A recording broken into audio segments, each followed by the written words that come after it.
Hello, hello, hello. We here, everybody. Hello, everybody. Good evening, wherever you are. It's evening on the East Coast. It is afternoon here on the West Coast. And we are so glad that you all have joined us tonight. We want to welcome you to the 2025 World AIDS Day virtual event, a faith call to healing and justice. And tonight we join with so many people around the world to commemorate World AIDS Day, hosts honoring the lives that have been lost, standing with those who are living with HIV, and recommitting ourselves to ending this epidemic once and for all. World AIDS Day is more than a moment, it is a movement. It is a call for reflection, awareness, and action. Globally, nearly 40 million people are living with HIV, and more than 1.3 million new infections occur every year. Around the world, too many communities still face barriers to treatment, prevention, and care, and stigma continues to take lives in silence. Even with scientific advancements that make HIV treatable and preventable, far too many people still don't have what they need. That's why tonight we come together not just to observe, but to awaken. Awareness, prevention, fighting stigma, and connecting our people to treatment must remain central to our global and local response. Here in the United States, more than 1.2 million people are living with HIV, and 1 in 7 do not know their status. And we must speak honestly. Black Americans bear the most disproportionate impact. We are 12% of the population, but we represent about 40% of new HIV diagnoses. Black women account for 55% of new cases among women, and Black youth ages 13 to 24 account for over half of new diagnoses among their age group. These are not just statistics, y'all. These are our families, our neighbors, our congregations. Tonight we respond with truth, compassion, prevention, treatment, and yes, action. So, before we get started, we certainly want to just acknowledge all of our partners that have helped to make this successful. This is an all hands on deck moment.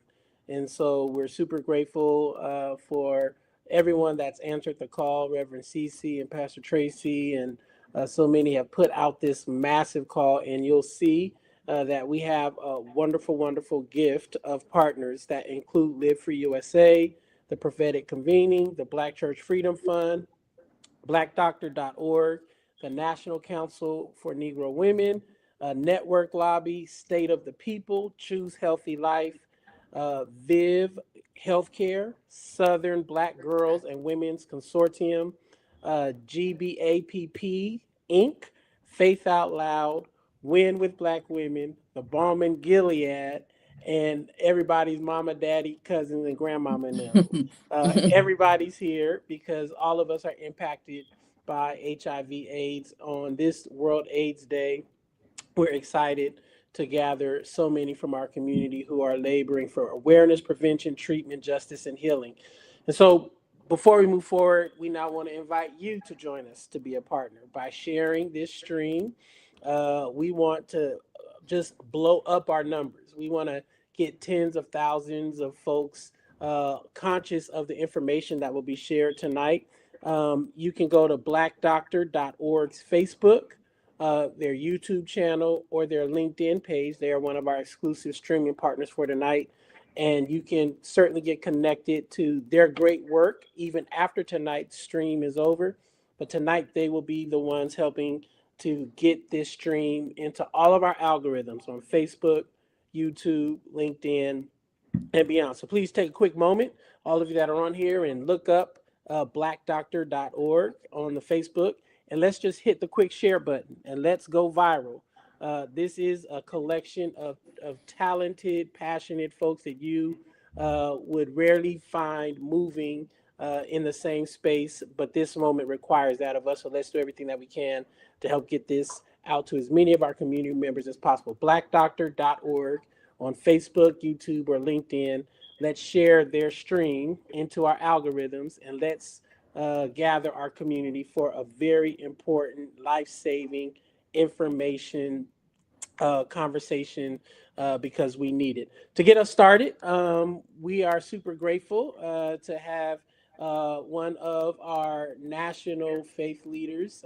She is a veteran in the cause of fighting for justice and inclusion and the power of the spirit moving people into action.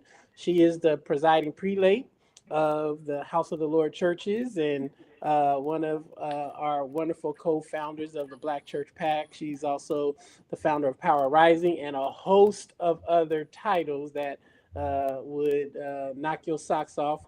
But in the interest of time, we're super grateful to have the amazing Bishop Leah Daughtry, who will open us up with a word of prayer. Good evening, beloved. It's good to be with you this evening. It is hard to believe that it's been more than 40 years that we've been commemorating World AIDS Day. 40 years. And in that time, we've suffered so much and we've lost so many and we've seen so much. It's both a triumph in these moments and it's also a tragedy as we look over the last 40 years. Let us pray. Loving and gracious God, we are grateful to you for your presence this evening as we commemorate World AIDS Day, as we remember those whom we have lost, as we remember the tragedies that have been in our midst. Lord, we also are grateful to you for the triumph. We call it a triumph because now people are living with HIV and AIDS. We call it a triumph because it no longer has to be a death sentence. Because of advances in medical care and love, people are living long lives. And for that, we are grateful. But God, we also know that it's a tragedy because we have learned to live with it, because we no longer see the pain. We no longer see the horror. We no longer see it as a dangerous, life-threatening disease. And so, God, we've eased up. We've taken our feet off the gas. God, we've lowered the volume of our advocacy. We've shifted our attention.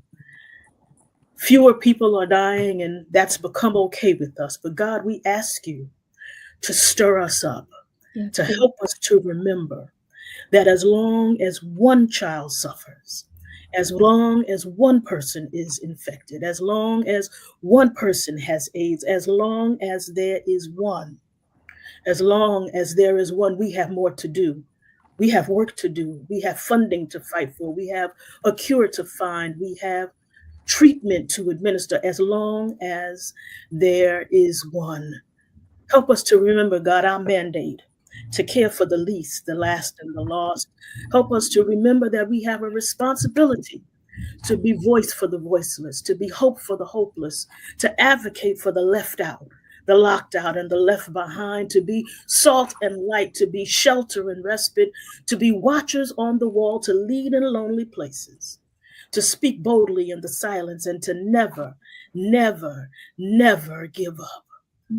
God, let us renew our commitment to each other, encouraging each other on the difficult days, inspiring each other in the low moments, cheering each other on in the wins. Help us to renew our commitment to securing the resources, to building the networks, to crafting the policy, to giving the care, to finding the cure. And let's commit to doing it. God, give us the strength to do it with as much as it takes, for as long as it takes, for as long as there is one, as long as there is one, as long as there is one. We ask this in your name and for your sake. In the strong and mighty name of Jesus, we pray. Amen. Amen. Amen. Thank you Amen. so much, Bishop. We so appreciate your advocacy and your participation with us tonight. Thank you for that beautiful, beautiful prayer. Thank you. We want to Bless you. welcome up Joteka. Edie, can y'all get her to the stage, please? Joteka, are you out there? Hi there. There you are. How are you today? I am wonderful. And it's always good to be in the presence of those that have just the word that you all have brought, and always follow Bishop Leah, who's going to give a prayer that is also a call to action. Yes, yes, yes, yes. I know, Joteka, that we're tonight talking about an issue, HIV/AIDS, that's really, really close to your heart. Folks out there will know you as a strategist, as a movement architect. You obviously are the founder and convener of Win with Black Women, which has taken the country by storm. But I also know that this is an issue really, really close to your heart. Can you tell us why? And I know you have to hop because you've got another HIV/AIDS event for World AIDS Day to attend. Yes, thank you so much. And I am just really honored to be a part of this very important conversation. And I am, when I do leave, I'm actually going to join Delta Sigma Theta Sorority Incorporated's national town hall on this conversation, where thousands of sorors will be joining in to commemorate and to have this very important conversation. Reverend Cece, you asked the question about why this is so important to me. And there are a multitude of reasons. First, I know firsthand the pain of losing loved ones to the AIDS epidemic. I've lost 2 close family members to the epidemic. And I also have several friends that are now living bold, healthy lives with HIV. And I know firsthand what that stigma was like growing up, having relatives that had HIV that eventually turned to AIDS, and not having the conversation and the pain that that causes, the stigma that that causes. And growing up, and now as an adult, I understand the importance of us destigmatizing this very important conversation. Second, as a Black woman, I was actually, I've shared this publicly, I was actually at a concert.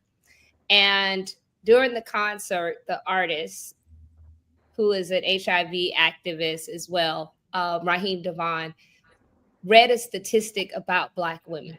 Yeah. And he said that more than half of the new HIV cases amongst women are Black women. That's right. Remember sitting there in the audience and having, on most Sunday nights where you, myself, and Reverend Tracy and Bishop Lee and all of us gathering Black women, not knowing this statistic. And I remember just being so shook that we are not having that conversation as much as we should amongst our own community as Black women. That's right. Okay, very committed to learning more. And the more I dived in and digged in, it's like we're only 14% of the population, but yet we account for so much. Or understanding that Black women are diagnosed with HIV at rates that are nearly 10 times that, higher than that of white women. And yet we need to have this conversation more in our communities. And so it's been very important to me because I live in the city of Washington, D.C., and understanding the statistics here in Washington, D.C. of what's happening. And we have to destigmatize and have these conversations amongst ourselves, in our girlfriend groups, in our chat groups. We have to have these conversations with our healthcare providers. And most importantly, we have to have the conversations with our daughters about making sure that we are protecting ourselves, that we're learning about prevention, but also understand the importance of getting tested and knowing our status. That is the most important thing that we can do as Black women to protect ourselves.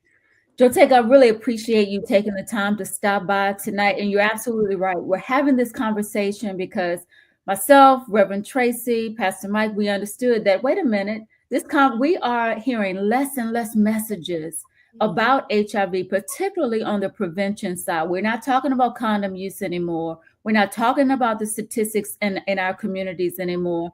And so we knew that today was going to be really important in a really amazing moment to bring that information to the forefront, because we cannot afford to forget it.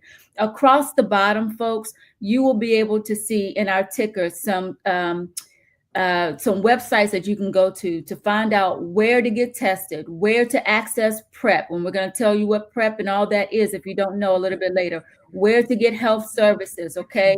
So stick around, everybody, because it's going to be a night full of information. Jotega, thank you. Tracy, we're going to say something?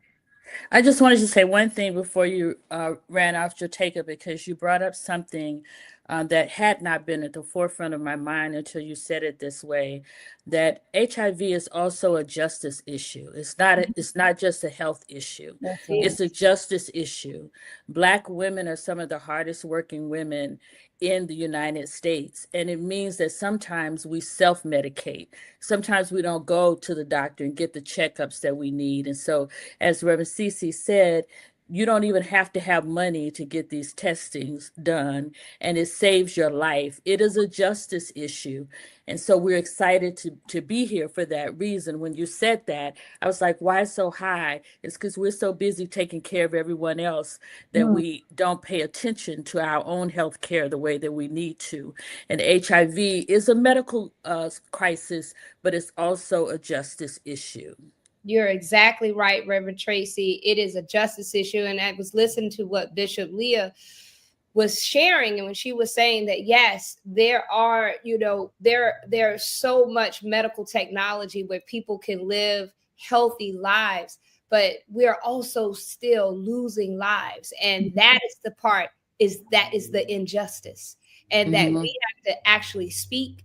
We have to talk about this. We can't hide behind this. We have to be bold, and we have to protect ourselves. And particularly as Black women, we have to touch that sister and say, hey, you gotten tested? Here's some resources for you. And it doesn't have to, you don't have to yell it from the mountaintop. Maybe just that private conversation where you touch that sister on the shoulder, or that little private group chat that you're in with 5 people. I'm sure all of you out there that are listening right now, I'm pretty sure if you're a Black woman watching this, that you are in some type of group chat. And I would encourage you to take the information that you're seeing that is rolling on this screen and share that in your group chat today, because it can and will save lives. Absolutely. Jotega, thank you. Thank you. And God's blessings with you for your next event, talking about AIDS for World AIDS Day. Thank you so much. All right. All right. Can you all bring up Dr. Alton Dyson and Dr. Daniel Driffin? Are you guys out there behind the stage? Can you come on up to the front? There you are. Hello. Hi, Dr. Hello. Driffin. How's it going? Going well. Excellent. Hey, Dr. Driffin. Hey, friend, how are you doing tonight? Well, we were just on an IG Live having this conversation the other day, so I'm so glad to see you again. But let me introduce you all really quick, because we are about to have a conversation. I'm calling this HIV 101, Where Are We Now? Because I think it's really important to build from a foundation. We take for granted that folks know the core foundational information about HIV and AIDS, and I don't want us to do that tonight. I want to make sure that you all, as our experts, really help bring to light the fundamental things that folks need to know. Dr. Alton Dyson, she's a respected and experienced clinical pharmacist and HIV specialist dedicated to addressing racial inequities, expanding culturally grounded care, and uplifting communities. She is the U.S. Medical Director at VIV Healthcare. Dr. Daniel Driffin is a nationally recognized HIV advocate whose work bridges science, policy, and community empowerment, especially among Black youth and queer communities. Welcome, welcome, welcome. Thank you all so much for being here. Great. Thank you for having me. Yeah, Absolutely. so I thought what we would do, y'all, to start is give each of you about 5 minutes to kind of give a breakdown. Dr. Driffin, let's start with you, just kind of giving us a landscape. We need to know what the actual numbers are, where are the numbers the highest, among which communities. And then Dr. Dyson, we want to turn it over to you to give us again those fundamentals. What is HIV? How is it different from AIDS? What do people need to know about the virus itself? Dr. Driffin, I'm going to turn it over to you. First, I gotta say again, thank you all for inviting me for this important conversation, and it warms my heart to share space with the amazing Dr. Dyson tonight. So starting off, and anytime that you have questions around HIV, especially around the statistics, I tell everyone to visit aidsview.org. That's AIDSVU.org. It is a partnership with public partnerships, private partnerships that really provides HIV information, easy, shareable, and just great graphics. So any given year, most recently in 2023, we witnessed roughly 39,000 new HIV diagnoses. When we think about how that breaks down, it's a 8-2 situation. So like 81% identify as male, 19 or 20% identify as female. When we think about the communities unequally impacted, the first region, so geographically speaking, it's the South. Close to 51 to 52%. So more than half of new diagnoses account for the South. So the South is anything underneath the Mason-Dixon line. So Maryland, DC is the South tonight, okay? All right. Florida is the South tonight. Believe it or not, Texas and Arkansas also is the South, okay? So it's that swath of the country. When we think of community, so like people, you know, folks who are racially minority are those top, you know, where we see more diagnosis. So that's Black folks, that's Latino descent folks. Again, you know, and even when we think about like sexuality or just gender expression, again, those are the racially minoritized or sexually minority. So individuals who may identify as gay, bisexual, trans, and gender nonconforming are all unequally impacted by HIV. Okay, wonderful. Okay, so we'll put a pin in it. We've got questions for you, so don't you go anywhere. All right, Dr. Dyson, break it down. HIV and AIDS. Tell us everything you know. Yeah, so I'll tell you everything I know. I don't know if we have enough time for all of that to get everybody, but we'll get the basics, right? So HIV is human immunodeficiency, human immunodeficiency virus, right? So HIV, and it's a virus. And the difference between HIV and AIDS, because sometimes you'll hear people interchange them and they're not the same, right? So HIV is the virus. And then AIDS or late stage or advanced HIV is a result of what happens after having HIV for a while, uncontrolled HIV, right? And so what it has done is, I always like to think about things in like visuals. If you have your immune system is fighting, it's fighting really hard, trying to fight HIV, but eventually that HIV overwhelms the system, right? And so the system then kind of weakens and gets to a point where we have advanced HIV or AIDS. So that's the difference. So it's really important not to, tell people, oh, you're living with AIDS. They may not be, right? Like they may not be at late stage. They HIV diagnosis or living with HIV virus or thriving with the HIV virus, but they don't necessarily have AIDS, right? And so that's really important to make that distinction and change our language and lexicon, because that can be stigmatizing for folks when we're trying to interchange the words and they're not the same. So that's a really key point. How is HIV transmitted? Oftentimes people still aren't quite clear and quite sure about the transmission. So we're talking about blood, we're talking about semen or pre-seminal fluids, we're talking about rectal fluids, vaginal fluids, breast milk. We're not talking about saliva. We're not talking about sitting on a toilet seat. We're not talking about using, a fork or utensils or anything like that, right? Like that's not what we're talking about. It's very clear which bodily fluids where we see transmission of HIV occurring. And so those are kind of some of the real key things that I think people should know. The other things I think that are important is really understanding we've come a long way, right? And so you heard Dr. Drippen talk about 39,000 new HIV diagnoses every year. And that's still significant, right? Because every person matters, but we also have to celebrate our wins, where that number used to be double that, right? Like we used to see new HIV diagnoses much higher than that 39,000. And so we've come a long way and made a lot of great progress. And a lot of that is due to the advances in medications, right, that we've had, and a lot of that great innovation that we see. So we were at a place before, a lot of people probably remember, where folks would have to take 14, 15 pills a day, right, to control HIV multiple times a day. And then we progressed and we got to a point where we had, we cut it down to twice a day. Then we got to a point where we got it down to once a day pill options.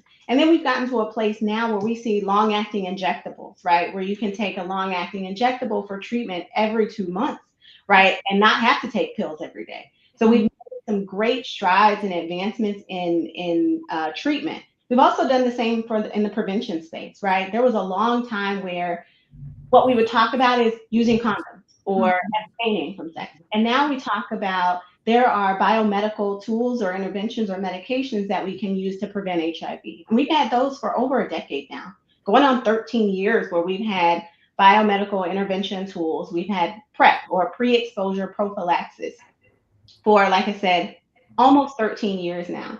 And we started out with, again, oral medications, pills that we were taking. And then we've advanced to now where we have long acting injectables, either every 2 months or every 6 months that you can take to prevent HIV. And they're very, very good, right? Like talking about, prevention by way of about 99%, upwards to 99% effectiveness for those medications. And so it's really remarkable to see the advances that we've made. And then the last one, I would be remiss if I didn't talk about post-exposure prophylaxis.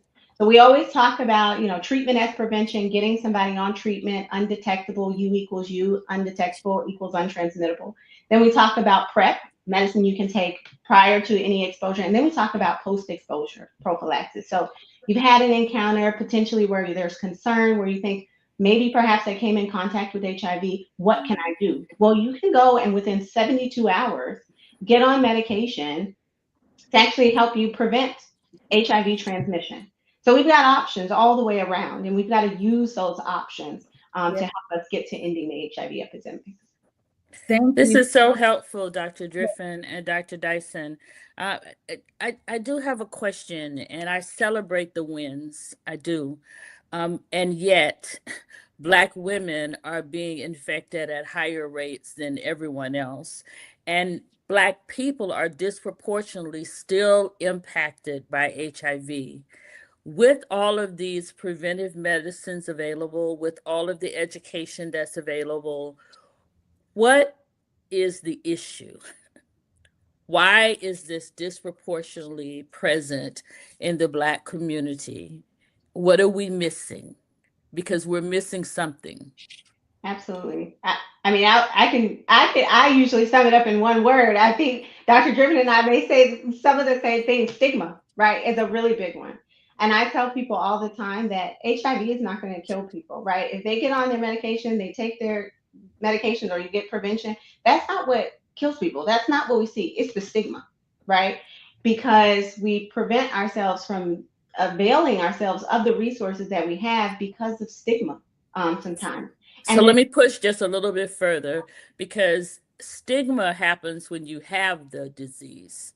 I'm asking, it doesn't. It doesn't happen when you have the. No. Say more. So stigma there are multiple types of stigma, right? You have internalized stigma, you have external stigma, you have stigma in the healthcare environment, right? That shows up. Stigma shows up all over the place, and it's not just about like someone who's living with HIV. Stigma is also if I, as a person, am not accepting of people, right? Or if I have a difference in view of your relationship and how you interact and have relationships and have sex and that sort of thing, then that is stigma, right? Like I am projecting myself onto you and not allowing you to be fully expressive of yourself and be able to and feel comfortable taking care of yourself in a way that you need to. And so that goes back to some of the conversation we talk about with women, and I know we'll talk about it a little later. Not having the conversation with women about HIV in general. That is a form, right, of stigma, and not providing information to people. So stigma can prevent people from actually helping people as well and providing them with the resources that they need. Okay, that's helpful. You had something to say. You were over in the amen corner. What were you gonna say? Yeah, so I think your question was right on, Reverend Blackman. I would add some clarification, right? So when we think about new diagnosis, again, we have to say we are not where we were previously, right? Mm-hmm. When we look at new diagnoses amongst Black women are unequally burdened when compared to women, right? Mm-hmm. So there was roughly 2,800 new diagnoses across Black women across the United States. That's not the same when we look at like Black men, right? The last complete year, we had more than 7,600 new diagnoses among Black men. So, Mm-hmm. you know, I know our departed panelists, you know, had the conversation of talking to our daughters, talking to your granddaughters. Like, don't forget about your sons, your nephews, your godsons, okay? Because Mm-hmm. again, you know, we still see Okay. if we do not change what we're doing, you know, Black men have a lifetime expectancy of HIV like in 1 in 3. Right. Okay, Mm-hmm. so just like imagine the groups of 3 Black men that you know, one, you know, have a really high likelihood of living with HIV if we do not, you know, promote this conversation of PrEP, if we do not promote this conversation of undetectable equals untransmittable. Okay, so I want Tracy, go ahead, and then I wanted to follow up. I had one more question, and then I'll let it go. I have concerns about things like PrEP, because I'm not sure if people understand how often you need to test to make sure you're still undetectable, how that plays out into sexual relationships that you may be in. You know, can you just help me a little bit with that? Like how, because I'm still worried about the new infections, right? If you have all of these things, there's some lapse in the connection here that's causing people still to get infected. So what is it? I agree with the stigma. I thank you for that education. Is there something else?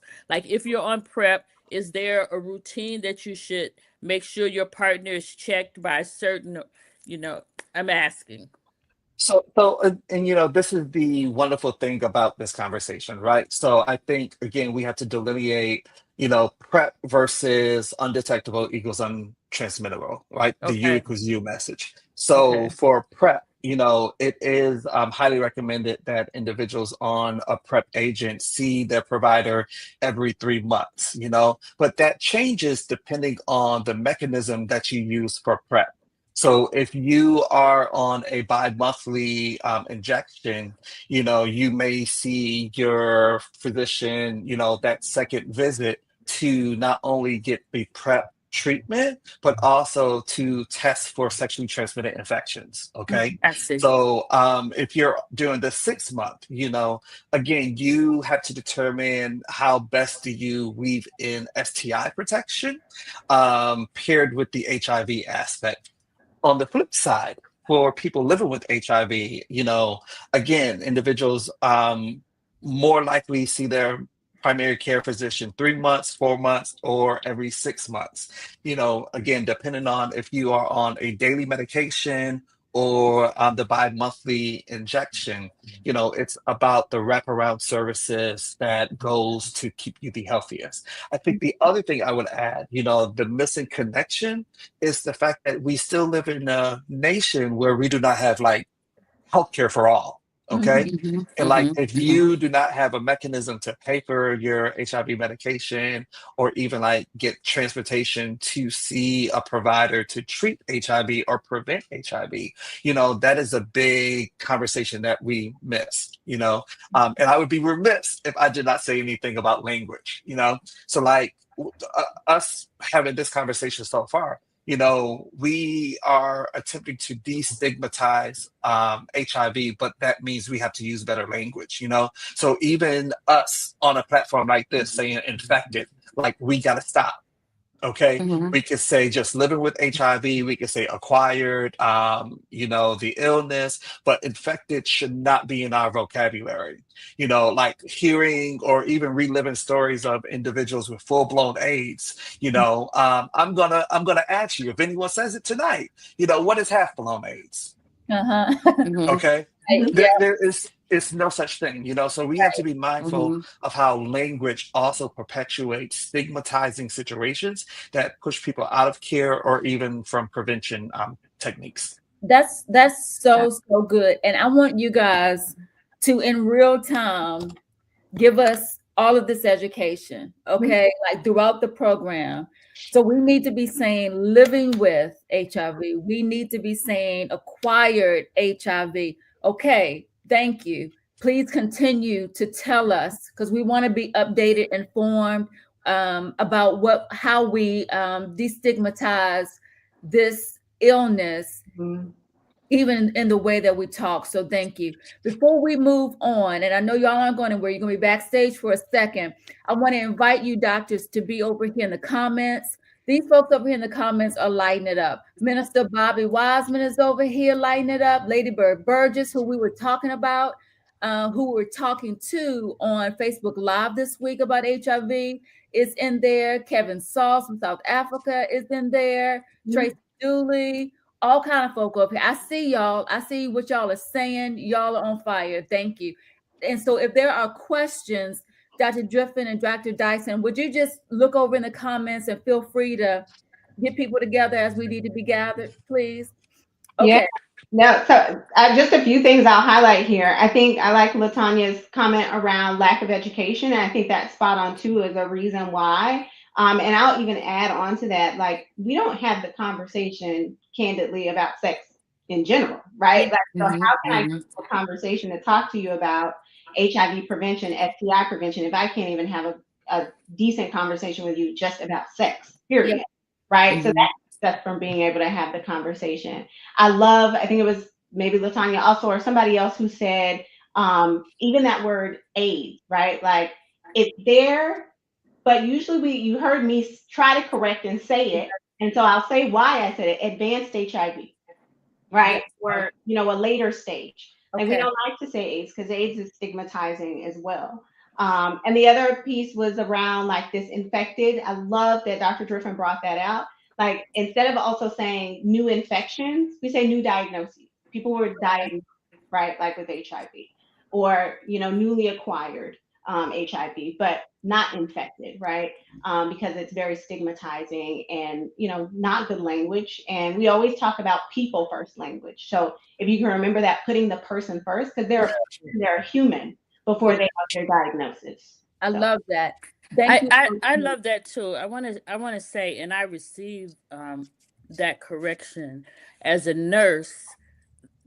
The word infection is a medical term, right? And so that's going to take a lot of reprogramming because it doesn't just apply to HIV. It applies to all kinds of cancers and other things. And so I will work on that. I will. But I want to say it's a medical term. I don't know. I got to think about that. Yeah. All right, we gotta move on. Thank you so much, doctors. Y'all keep lighting it up in the chat. Some of the things I wanted to highlight before we bring on our next guest. We talked about PrEP, right? And please put in the chat or in the comments what you understand PrEP to be. We talked about PEP. Please put in the comments what you understand PEP to be so that we can all be educating each other and getting each other straight where we're not right, okay? We've Mhm. talked about the difference between, we talked about language. We talked about living with HIV, newly acquired, new diagnoses instead of infected. We really want to get our language together. And we talked about something really interesting that I think we'll talk about more in another segment. 7,600 new infections among Black men. So we want to make sure that we address that tonight. We also talked about the modes of transmission. Dr. Dyson said they were blood, semen, rectal fluid, vaginal fluid, and breast milk. Okay, it's not forks, knives, plates, cups, toilets, blood, semen, rectal fluid, vaginal fluid, breast milk. Okay, let's bring up our spotlight for tonight. Tracy, I'm so excited. You know Marvelyn Brown. I know Marvelyn Brown. She has been a huge inspiration to so many people for years and years and years and years. Marvelyn, how are you? Hi, I'm marvelous as usual. That's excellent, Mark. We want to give you an opportunity, Marvelyn, to allow this audience to hear your story, and that story has impacted me so much. I know that you and Tracy Blackman have worked together in the past as well, and we just want everybody to hear from you, and because you're so inspiring. So what we want to do is give you the actual spotlight and allow you to communicate your story. We're a little bit behind time, but I believe, God, that we're going to catch up. So we'll be back in 10 minutes. Okay. So when you see us pop up, that means we need to wind it down and we're going to ask you a few questions. Is that okay? Yeah, certainly. So you're giving me 10 minutes now to talk. Yes, honey. All right. All right. All right. Y'all take us off this screen so Marvelyn can have the spotlight. So my name is Marvelyn Brown. I was diagnosed with HIV at the age of 19 from a former boyfriend who I loved and who I trusted. I never voluntarily went in to get an HIV test. It took me to be sick on my deathbed, unrelated to HIV, having pneumonia, for doctors or me to even consider me being HIV positive. I'm originally from Nashville, Tennessee, and prior to my diagnosis, I was heavily involved in sports, and I consider myself just to be an all American teenager who was healthy. I wouldn't necessarily say I was health conscious, but playing sports allowed me to at least think that way. And I met a guy who grew up on like all the Disney princess movies. So for a very long time, I called this guy Prince Charming. He looked good. He smelled good. He was everything that I thought I wanted in a man. Remember, I was 19. Um, and we started our relationship. It became one day we were about to be intimate, and he let me know that he didn't have a condom. And when he said that, I thought it meant he loved me and he trusts me that much more because he did not want to use a condom. I'm thinking the worst thing that could happen was pregnancy. I definitely had heard about HIV, but I never thought that I can contract it.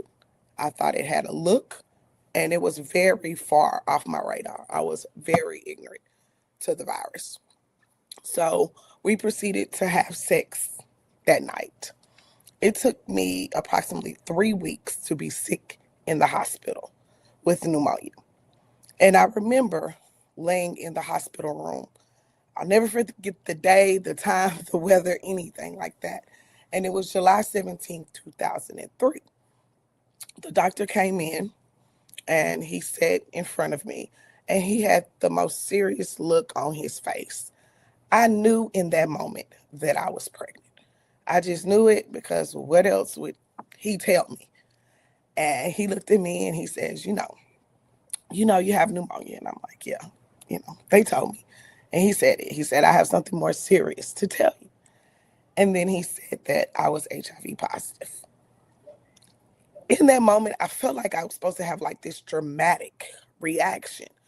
But in reality, I truly did not know what HIV was, and I had no idea about the stigma associated with the virus. Thank goodness I was diagnosed in 2003, where there was no social media or anything like that, because even without that, I was certainly about to find out how stigma was. When the doctor left out the room, I picked up the phone and I began calling people. The first person I called was my best friend at the time, and she was at work. And I just came straight out and told her, girl, the doctor told me I'm HIV positive. I think I was looking for like some clarity or some guidance or, just somebody to really just tell me things were going to be okay. But she freaked out a little bit and she said, I'm at work. As soon as I get off work, I'm going to come and see you. And then the next person I called was another friend. She was 8 months pregnant at the time with my godchild. And I told her I was HIV positive. And she told me in that moment that she didn't want me to have anything to do with her or her child, that I was HIV positive. And I'm like, oh my God, what is going on?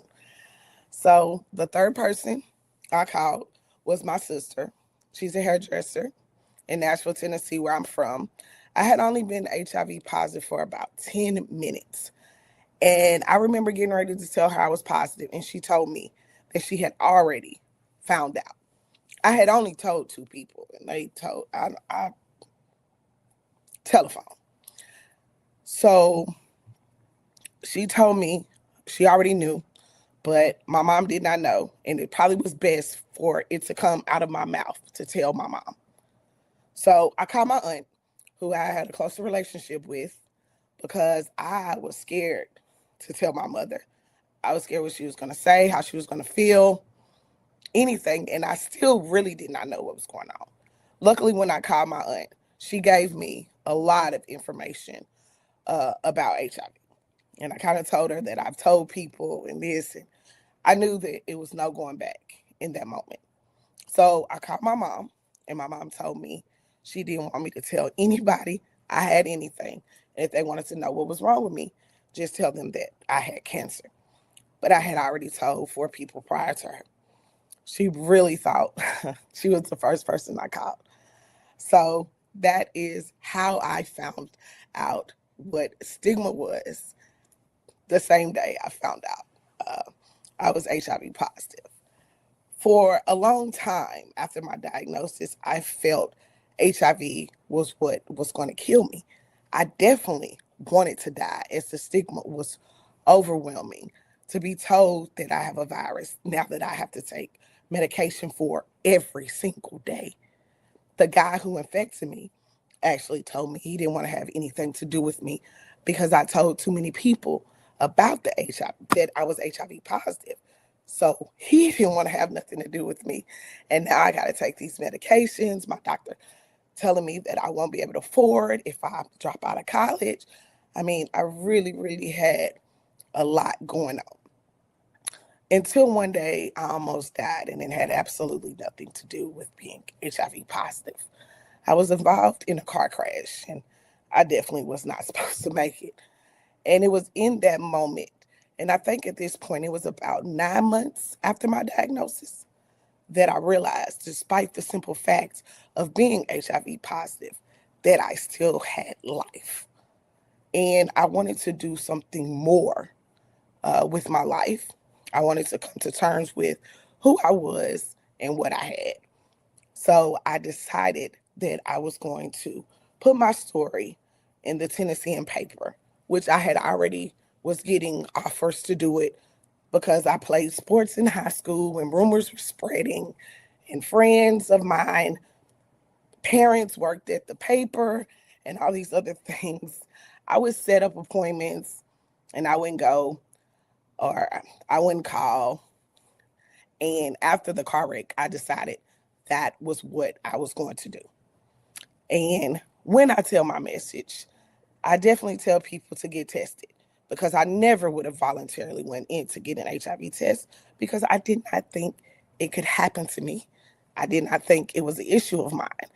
And I think about it now, living with the virus for over 20 years.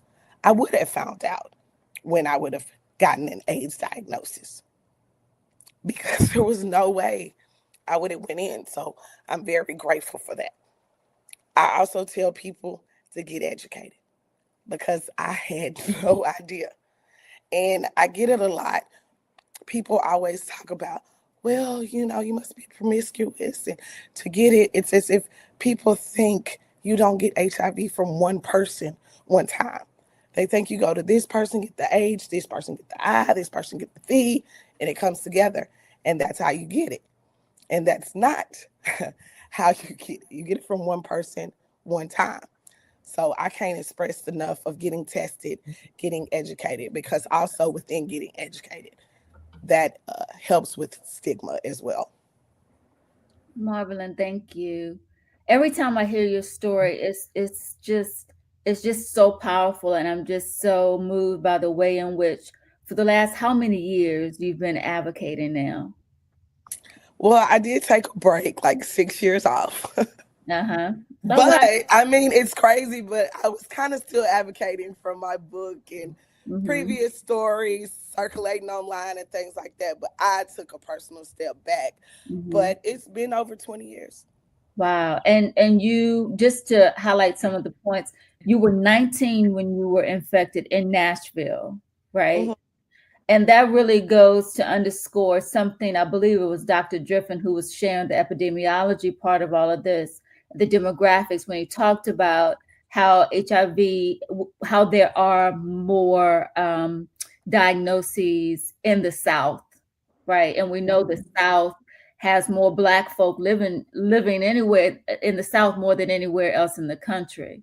So being from Nashville, I think that really kind of helps to underscore that statistic. What happened? I know in your case, different states have different laws around criminalization, and criminalization is something that's deep, far and vast. Hmm. We'll talk about another day, but I'm just asking in your case. I know what happened in your case around the person who you acquired HIV from.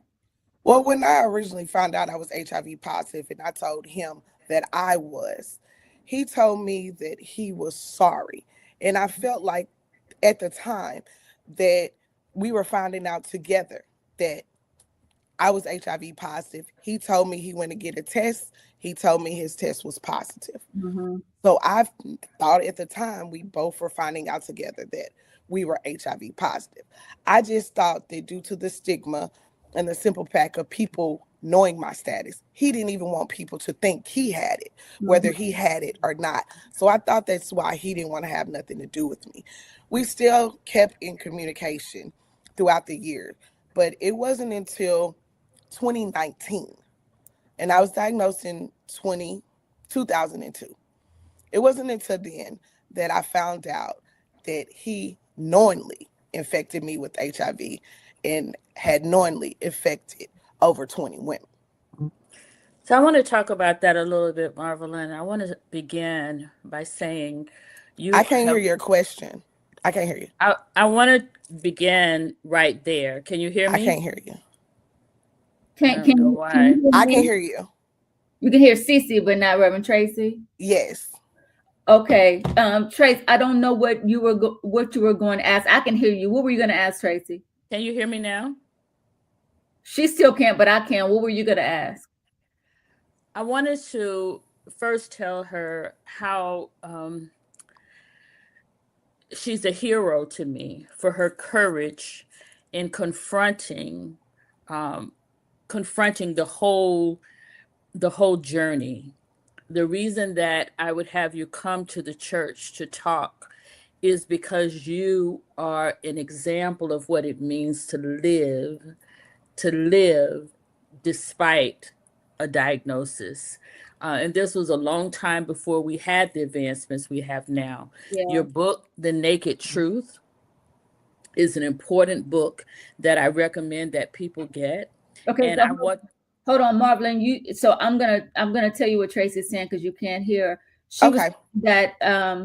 that some years ago you would come to the church. She would do these events around HIV/AIDS awareness, and you would Hmm. come to her church, and how inspirational you always were, because you were a great example of someone who was really living with HIV, and how powerful your book has been in inspiring her and others. Tracy, what's the name of the book again? The Naked Truth? Naked Truth. Okay, Naked Naked Truth. Truth. We won't go- And maybe you've written other books since then. Can you hear me now?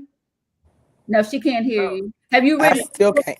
have you written other books since, or you still just working on Naked Truth? No, The Naked Truth is the only book I wrote. It was my autobiography. There may be or maybe not be part two. Okay. But as of now, it's only The Naked Truth, Young, Beautiful, and HIV positive. so Okay. the question I want to ask her, Cece, is what would she tell her 19-year-old self today? What would you tell, Reverend Tracy's asking, what would you tell your 19-year-old self today? I would, I mean, it's crazy because I don't live with regrets. honestly, it's more scary for me life without HIV because I listened to Dr. Dyson and Dr. Daniel as they were speaking. And one thing they did mention was at 19, I didn't love myself. You could have gave me every resource, you could have gave me every education, all these things. But if I did not feel valued enough or to know who I would set myself up for failure anyway. HIV taught me that. It gave me a reason to live and to care about life. So I don't know what I would tell my 19-year-old self. I would just tell her to buckle up because I literally learned so many lessons, and HIV is like a gift and a curse in a way. It's still very hard to live with, even now. I still face stigma and I face rejection. And it's difficult, but it has weeded so many negative people out of my life. It has shown me purpose and all these things. Not to say like it's this great, wonderful thing, but for me, it's what I need. I understand. Marvin, I put a pin in it. I want you to stay right there. Tracy, you want to bring up our other folks to join our next panel with Marvelyn? We're going to be talking about specifically about a lot that we've already touched on, but Black women and HIV, saving ourselves. Absolutely. We want to ask Reverend Nancy Kingwood to join us at this time. And I see Latasha Brown is already on the stage. And I think we have one more person coming back. Dr. Dyson is coming back as well. Yep, Dr. Dyson is coming back. Reverend Nancy Kingwood, Latasha Brown. Thank you, ladies, for joining us. Go ahead, Grace. Just a little bit about Reverend Nancy Kingwood is a faith leader and health advocate committed to addressing trauma, stigma, and health inequities in the Black community. She's also a dynamic preacher. I want y'all to know that piece too. And a lot of other things we could say. And Latasha Brown probably does not have a voice because she has been on the front lines for the last month, making sure that we were not in the stores on Black Friday. Thank you for that effort. Yes. And Dr. Latasha is always advocating for us, whether it's about voting rights, whether it's about economic justice, whether it's about community empowerment. She does it all. And so we're grateful to welcome you all into this platform and conversation as well. Thank you. Thank you for having us. I'm so inspired, Marvelyn. I'm convinced I'm your cousin. Okay, hold on, guys. Marvelyn is having a hard time hearing everybody but me. Marvelyn, you can still hear me, right? I can only hear you. Should I go out and try to come back in? You can go out and try to come back in, but go ahead, Latasha. I know that your time, because you are out here fighting the power, I know that your time is limited, but so go ahead and what we're going to say. I just wanted to offer, it was so wonderful to hear that, sister. And I want us to, really think about one of the things that was shocking to me. And I'm really honored to be on this panel with the other sisters that are here. I think it's so important for us to really realize as Black women around this is a crisis for us and in our communities. And so we're not talking about it. I remember, being at an event that Gilead had a couple of years ago, I think like 2 years ago, and saw that 58% of new cases were Black women. I was like, that can't be possible. Like it's just, that's impossible, that we're only 12, 13% of the population. What is happening, right? And so there is a crisis. And I think part of the crisis is resulting from our silence around this issue, that that's why I think what Marvelyn, you having the courage to share your story, to tell, I'm so grateful for you. And I'm so grateful and inspired by your story, right? And I think many other young women and people to think, because nobody thinks that it could be me, that it will happen to me, right? And oftentimes folks don't even really understand the full totality of the risk. We're not thinking around, as you were saying, this is a brother that you were feeling. Like this was somebody that you actually were in love with. And so we make choices all the time. So anybody that said that they have not made a choice, right, based on their emotion, their care for somebody else, you just not being honest. The truth of the matter is all of us have been in circumstances, right, that we have taken risk. And I'm hoping that with more information, just as you shared, with more information, right, as we're talking about this, we have made this taboo. We're not talking about it in our churches, our places of faith. It's also a result of sexism as well. And I'll say the reason why I'm raising this is because even in terms of our sexuality, sexual health, and even our sexual behavior. Women, I know as I was growing up, I never heard the women in my family talk about that. The only thing they would say is don't get pregnant, right? You know, which is part but of they what wouldn't even tell you how to get pregnant. they didn't even tell you how to get pregnant, right? They would say, You know, don't get well, pregnant. I don't know. But you had to figure out how you could get pregnant in the first place. Listen, I never got pregnant. One day, my grandparents told me, I said, well, how you get pregnant? They said, if you look at a boy. I said, for real? I said, if a boy touch you, you get pregnant. I said, for real? So I say that I'm saying that in jest, but I think seriously, this is a moment for us to really, on this day, to actually lift up the stories of the sisters who are in our communities that have been leading on this issue. This is the day for us to actually make a commitment to have these conversations in our circles, in our networks, like for us to destigmatize how this is impacting us in our communities. And I think the third thing for us to say is really important for us to really be on the front lines of the fight and demand that there are health services for folks, right, who have that. Right now we are in a big health fight. We can't separate that with what is going on now. We can't separate the politics. The truth of the matter is we have to demand that we have healthcare access for all folks, right? That we have to demand that there's not cuts in Medicaid. And we're going to have to fight like heaven. I'll just say that because I got my pastors on here. We're going to have to fight, you know, but y'all say hell, we can say we got to fight like hell, right? to push back on this. And so I'll just stop there because I know the other sisters want to share, and I know that I have to leave soon. Today starts off the kickoff of the 70th anniversary commemoration of the Montgomery bus boycott. That our people have always, in the space of things that have been hard, we have always had the moral consciousness and the fortitude to stand in that space. And so I'm hoping on this day that we're embracing our brothers and sisters who are on the front lines dealing with this, and the families that are dealing with this, and recommit ourselves as a community to take this on as a critical issue. So let's go a little bit further than the hell piece and say that those of us who are people of faith, and there are many on this call, we say that everything God created is good. That's right. So that means that sex is good, y'all. Mm-hmm. I'm just going to let that sit there. It's not just good, it's good. It's good. And yet we don't talk about it in our religious institutions. That's right. We don't talk about sex being holy, sex being healthy, sex being God's plan for release.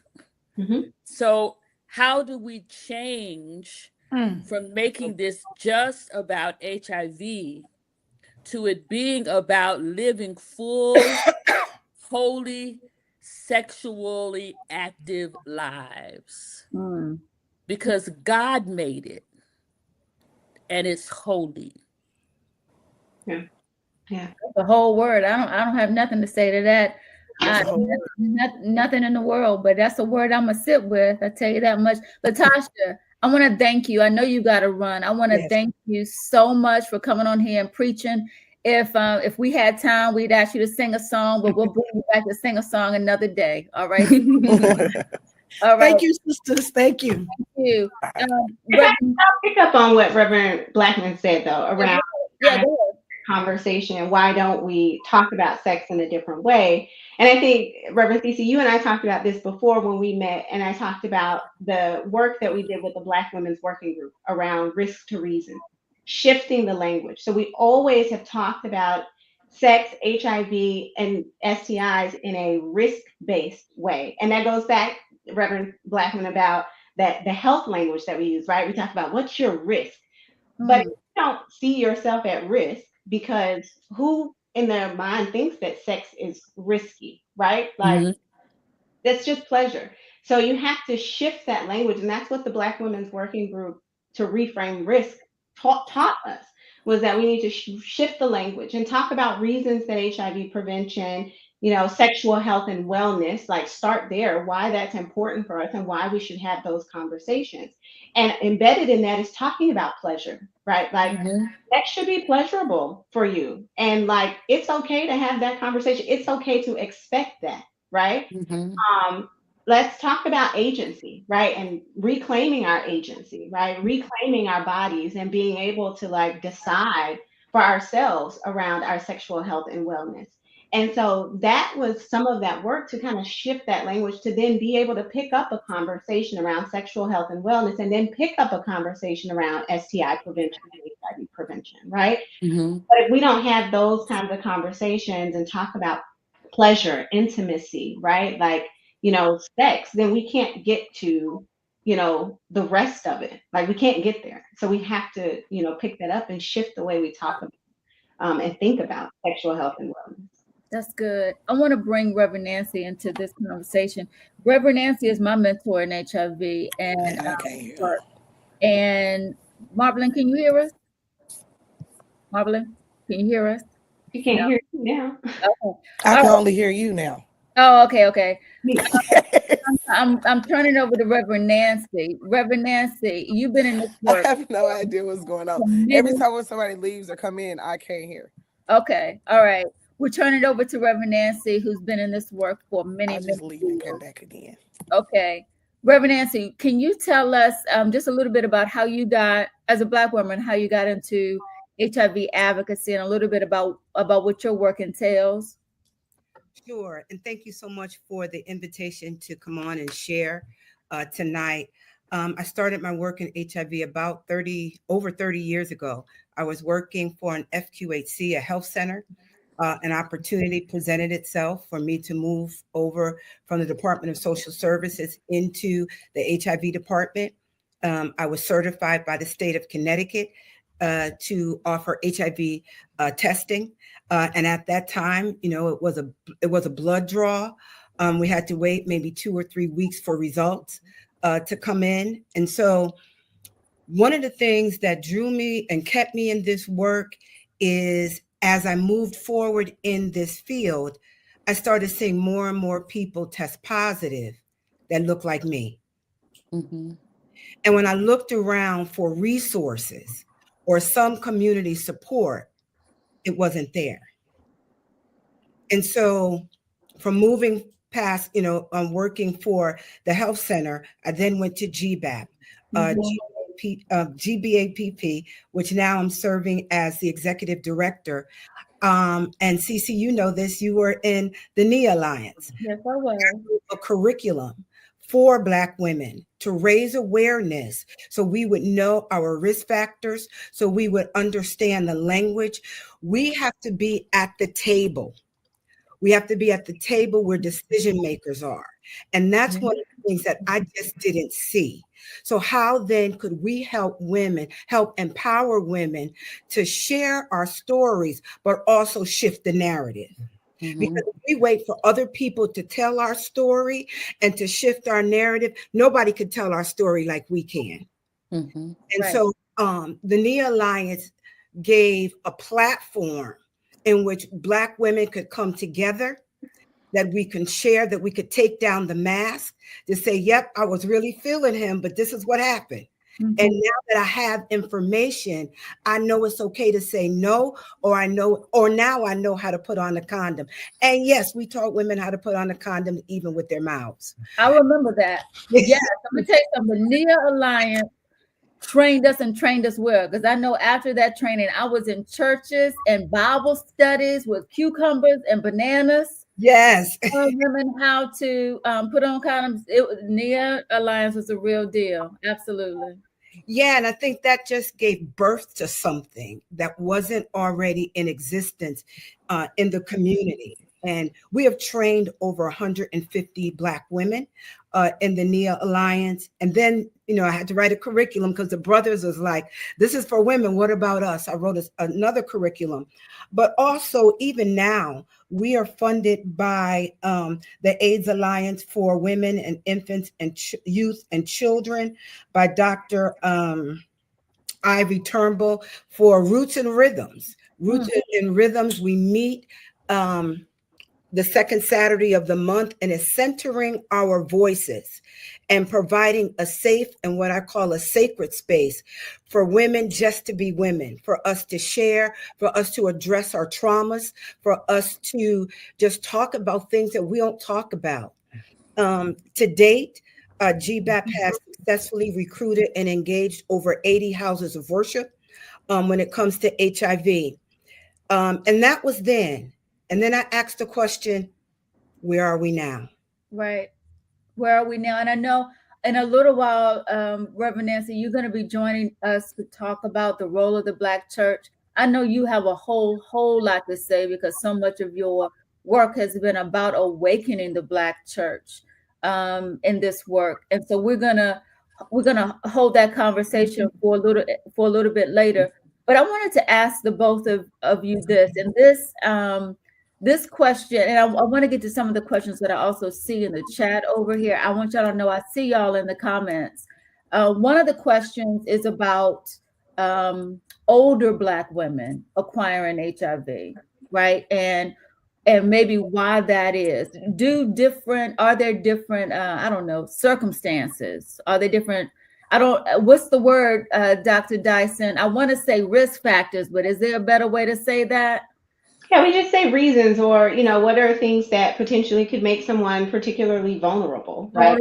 Okay. What are some of that? So I want to ask, what are some of the vulnerabilities specifically with older Black women? But I also want to address this because I saw somebody put it in the comments, and I know that this can be triggering and stigmatizing. So forgive me, work with me with language and everything here. But 20 years ago, we were talking about down low, right? Men who sleep with men, and the reasons or vulnerabilities that causes for Black women. There was a documentary that ABC put out in 2006 that talked about the factors, right? And one of those was that the incarceration rates, that Black men oftentimes go into prison negative and come out of prison positive. Also, we understand that there are Black women who acquire HIV from men who have sex with men who have not disclosed their sexual history or preferences with these women. So I really want to address those two things. So I'm gonna put all that on the table. So talk to us about older Black women and men who have sex with men and the risk for Black women. Sure. So I can start with the first one around older Black women. I have seen that question come up a couple of times. And so I saw Dr. Driffin drop in some resources to go and look at the data. But we do see, new HIV diagnoses among folks over the age of 50, right? They account for a quarter of new HIV diagnoses every year. And so it's not something that is, uncommon, right, for us to see that. And then obviously women are included in that number. And so particularly some of the vulnerabilities, we've talked about some of it already, right? We heard when we had the conversation with growing up, it was like, don't get pregnant, don't bring any babies home. Well, if I've gone through menopause and I can't bring a baby home, right? Like that piece, if that's all I know, I'm not thinking about that anymore. And I may not be thinking about the potential for STIs and, that contracting an HIV, STI, or being diagnosed with a new HIV, with a new STI. So that's a part of it. The other thing we have to remember is like going through perimenopause, menopause, that vaginal dryness that's there. And if we're not having that conversation with our, healthcare provider, that causes, right, like some dryness and can cause friction there and can cause vaginal tearing, right? And so then you have now open wound and you have potential for, again, higher potential for transmission of HIV in that space. And so that's something we have to have conversations around. And then we just have to, think about it. There are increased numbers of STI diagnoses in assisted living facilities, nursing homes, right? And that's because, well, it's a combined space. There's only so many people in the space, right? Like there's only, so many people that you can interact with and have relations with. And so therefore, there's just the chance that we do see higher STI rates that are happening there, right? I had somebody have a conversation and share, a particular experience here. I live in Montgomery. And so they were talking about, the men who were there. Sometimes they get their social security check, right? And so the young girls are coming and they're like, oh, it's the first of the month. He's getting a social security check, and they're, interacting with different older men because of that reason. And so they're bringing in whatever's happening, any STIs that they may have been diagnosed with, right? And so there's all of these factors that are happening that could be contributing to this vulnerability that you see in folks who are older, right? So that's the first piece. I think the second piece around down low and men who have sex with men and things like that. The one thing that I think you and I talked about is there's often been this thought that that's how women who are living with HIV are contracting HIV overwhelmingly, is because there's a man who's on the down low who is having sex with women also. And that's not the case. There's plenty of data to show us that the overwhelming majority are in cases where the man is in a heterosexual relationship, right? And so the things that, I was just at a conference with a panel, and a woman was there, and she was talking about she contracted HIV from her husband, and her husband was a past IV drug user, right? It had nothing to do with his sexual practices. It had everything to do with something else. And that's not been tested before, and didn't know he was living with HIV, and they got married, and she contracted HIV as well. She was diagnosed with HIV. It had everything to do with his IV drug use, nothing to do with, him, sleeping with other men. Now, there are instances where there are men who are, having sex with men, and they don't identify, right, like as gay. That's why we use the term and we say MSM. And so there could be, different ways that they are engaging in having sex with men. They may not be, we hear all the time sometimes where they really say, I'm not on the receiving end, I'm not the receptive partner, right? So they don't see themselves as gay. They have sex with men, right? But they don't receive, they're not receptive, right? And so they feel like that's perfectly fine. There's nothing wrong with that. And they still like women. And so, those are some of the things that happen, and we have to have those conversations. But I think that that's the key, is having a conversation, being able to understand what are people's sexual preferences, how are they having sex. I always say when I have this conversation, what goes where and who does what, right? And that way we don't have to get into, all of the labels, right? I just want to understand what the particular vulnerabilities could be, right? Based off of what's going on in your life, right? And that's a non-judgmental way to have that conversation. What goes where and who does what. So I also, go ahead, Reverend Nancy. I just want to jump in also and say some of the older women don't ask questions. Right? We don't have the conversation around sex.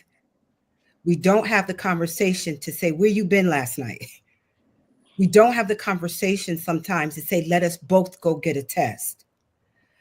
And I think when through the NEA Alliance and through Roots and Rhythms and just my experience, we're working with Black women throughout all ages. That's what I find the most, that some of the older women don't realize they have agency, don't realize, and they don't have the language to have these conversations. And so I just wanted to add that too as another layer or another barrier to why HIV is also showing up in older Black women. I want to amen that as in my pastoral experience. I met older women who have been married decades and have never seen their husband naked. Now, you can think what you want to think about that, but it happens because of the tradition, right? And I also want to say, I've been thinking a lot about these terms like down low and men who have sex with men. And I think that the church has to take some responsibility for that, some accountability. If you cannot be who you are, then you do the best you can, because you still are who you are. right? And so the church needs some training and some education and some walking with to stop shaming people for who they love and for how they have sex. Sex is fluid. Sexuality is fluid. And if we stopped having to hide who we are to be acceptable, especially in the Black church, I'm just going to say that. And there's been studies that suggest that is tied to enslavement, that we try our best because our bodies were used for shame. We try our best to be respectable, right? But we have a lot of agency in the church to shift this conversation to a healthy conversation where it's not just about, and I'm not trying to take the emphasis off of HIV tonight. That's not what I'm saying. But if we were seeking just healthy sexual life, then that becomes less stigmatized as one of the things that we are protecting ourselves from. And if we allow people, whether it's how whatever gender you express, if we make space for the diversity of Yeah. sexual expression and sexuality, then we might be able to begin to have more transparency about things, right? I'm gonna say this one thing. I know we're running out of time, but I talked about Marvelyn coming to the church. And one of the reasons I stopped doing it, I'm saying this for mothers that are out there. I used to have a conference every year for mothers and daughters, for mothers to learn how to talk to their daughters and daughters to learn how to talk to their mothers. And I would have groupies at this conference. Every year they would come. Every year we would have this conversation. And I looked up one year and they were all pregnant. Now they didn't have HIV, but they still were practicing behaviors that were not safe. And it occurred to me that sometimes we have to break it down a different way. HIV is not the enemy. What we want is healthy sexual lives. I'm looking at you two because you know more about that than I do. I'm just saying, if we make it just about not becoming positive, that's just like making it about not getting pregnant. Yeah, That doesn't keep people from engaging in risky behavior. Does that make sense what I'm saying? absolutely. Oh, yeah. There's that intersectionality, right? That's why we always talk about, sexual and reproductive health, right? Like, because that's what it is. It's all wrapped into one conversation for sure. Absolutely. We got to move on because we got two more segments we're going to be talking about. We're talking about policy, advocacy, and power, and the role of the Black church. Before we do that, I just want to go back. Dr. Dyson, at the very beginning, you told us that people can acquire HIV through blood. Somebody in the comments asked, "Does that mean needles?" Yes, it means blood, however you come in contact with blood. So definitely through needles. It gets acquired through semen, through rectal fluid, through breast milk, through vaginal fluid, and again, needles because of blood contact. So somebody's also asking about PrEP, and I really appreciate how Dr. Driffin and others are in the comments educating each other. And this is what we're going to have to do once we leave this, once we get out of the chat in the comments. We're going to have to take this information back to our communities, because do y'all know that for the first time since 1988, the White House is not even acknowledging World AIDS Day today? Not even acknowledging. No federal public official is allowed today to speak at and participate in World Day events across this country. So that's since 1988. We've never done that. Okay. So if we've ever needed another wake-up call, I think we've had quite a few. But if we needed another one, here it is, right? Nobody is coming to save us. That's right. We have to save ourselves. Reverend Nancy, give me in one sentence, what do you want Black women to know? That you're beautiful and you're worth it. Get tested and know your status.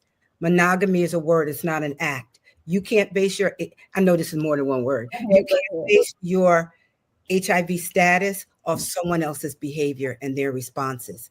You have agency. Take responsibility. That's right. Everybody across the screen, you can go to hiv.org to find in your zip code where you can get tested. You can go to takemehome.org. I think it is takemehome.org to get a free test mailed to your house where you can do self-testing. Take advantage of all of these things that are rolling across the bottom of your screen. Pastor Mike, I'm going to turn it over to you to kick us off into policy advocacy and power. Come on, everybody. Let's appreciate these amazing voices so far.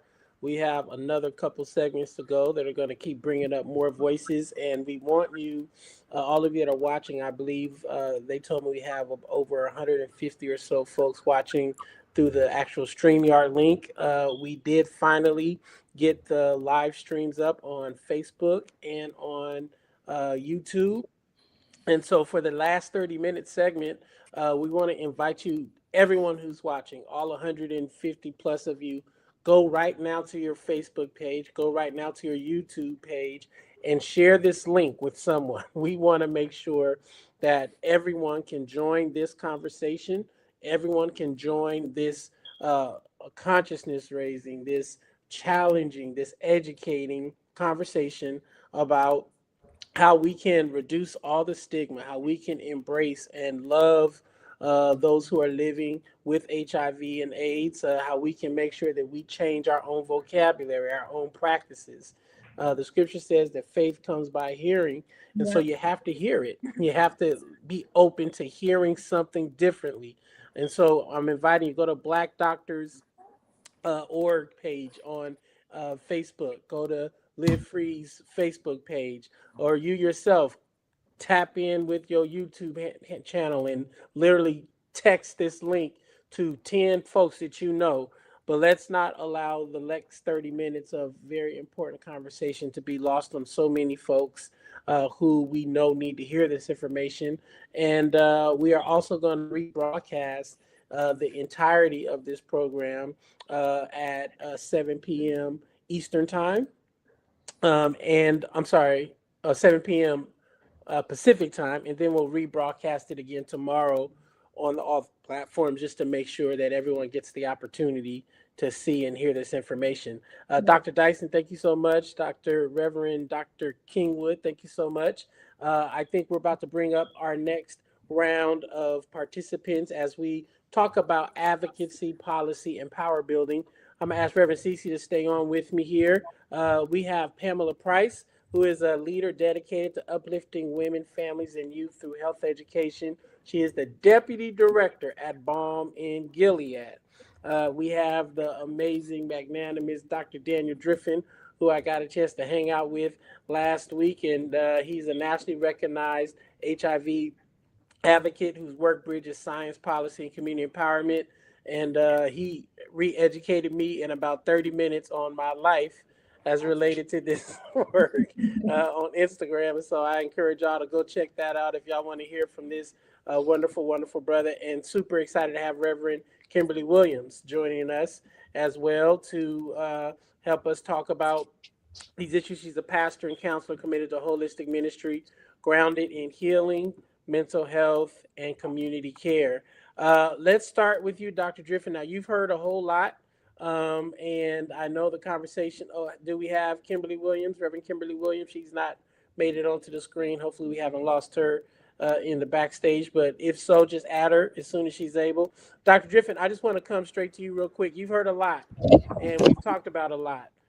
Just level set with us. What are you hearing? What are you feeling as relates to what you've heard? We are in a moment, as Reverend Cece has stated to us, where disinformation or lack of information, or dare I say no information, seems to be the plight in this conversation. I recall you mentioning that even some of the data that's being promoted on social media about this being a massive epidemic exploding all across places like Houston. We got all kind of just misinformation and disinformation that's being magnified with no information. What would you just offer to us just as a start of this next segment to just help us level set a little bit around the policy advocacy power building necessary to get us moving forward? Well, certainly. Again, I'm happy to share space with our new panelists.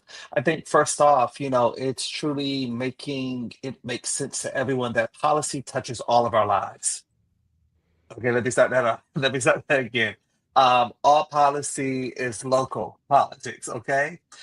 From drinking water to stopping at a red light to having sidewalks in your neighborhood to being able to get to a medical provider within a 10-minute commute. Like all of this goes back to policy. And when we think about again HIV, it's what we started the conversation with. HIV is a social justice issue, and again, we had the conversation briefly around criminal HIV criminalization, right? And that's just laws that criminalize the transmission, exposure, or even non-disclosure of HIV. Again, when we think about criminalization, it is not rooted in science, number one. Okay. Number two, it pushes people again from care that will save your life. It also pushes people from prevention techniques that could, maintain the HIV status that you are aiming for. We still see close to 33 states, 33 of the 50 states have some version of a law that makes it illegal or, connects it to jail time at the intersection of HIV and STIs, or even hepatitis in most cases. So again, I just start off with policy touches all of our lives, no matter what you think, no matter if you're participating or not participating, like policy is still impacting our lives. And that policy does require some specialization, right? Some targeted interventions. I've always, been trained that universal strategies don't create universal results, that people that are situated differently in the world. We've heard a lot about Black women. You mentioned earlier about um, the the numerical numbers though related to Black men, and we can go deep and down the well around the stigma related to gay black men, and all of the ways in which that conversation is not as present in every sector as it should be. What would you say about urgent policy wins that are necessary to protect all of the most vulnerable populations while not also erasing or forgetting about Black men who are living with HIV and AIDS needing some continued attention as well? Absolutely. Again, it truly goes back to the fact that when we had the option, when states had the option to expand Medicaid, many did not. We still see, the highest number of non-Medicaid expanded states are in the Deep South, those exact places where Black people live. So again, if you do not have access to provide healthcare coverage, you are less likely to be on a prevention tool like PrEP or PEP, and you are less likely to be on, HIV treatment. We do have federal programs specifically for treatment across the nation in the version of the Ryan White Care programs. But again, we still see how many people who are just unknowing about the care programs that you can, get more times than not free of charge or sliding scales. But then that goes to how far is my doctor's office? Hmm. I started HIV treatment in South Carolina. My physician office was an hour and a half. Now I live in Atlanta. My doctor's office is 15 minutes away. It's a lot easier to get to your doctor's office if it's 15 minutes versus an hour and a half. I have a privilege of having my own vehicle, so it's a lot easier to maintain my appointments using my own vehicle versus using the public transit system or even ride shares. We see people in Atlanta, that usually have to take a 2.5 to 3 hour bus ride to make their appointment, so imagine if you have to wake up 6 o'clock in the morning to make a 9:30 appointment and you walk in late because no bus system I know work on time, but you are then presented, with barriers of, oh, you're more than 15 minutes late, so you have to reschedule your appointment. We see people, especially people living with HIV, if they miss that appointment, they will not likely be undetectable by the year's end. Hmm. So again, it's a cyclical process. The same thing that happens in Atlanta happens in Jackson, happens in Richmond, it happens in, Kansas City.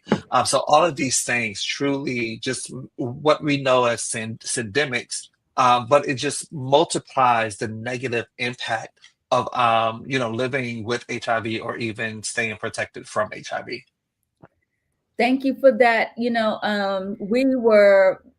We were fighting against this Can big. y'all hear Reverend CC? Y'all hear me? Okay. Okay. We were fighting against this big ugly bill for some weeks, right? And one of my big concerns was how this particular policy was going to impact people living with HIV. Reverend Kimberly, I saw, I think on Instagram, maybe even today, that Choose Healthy Life had maybe a Capitol Hill Day recently.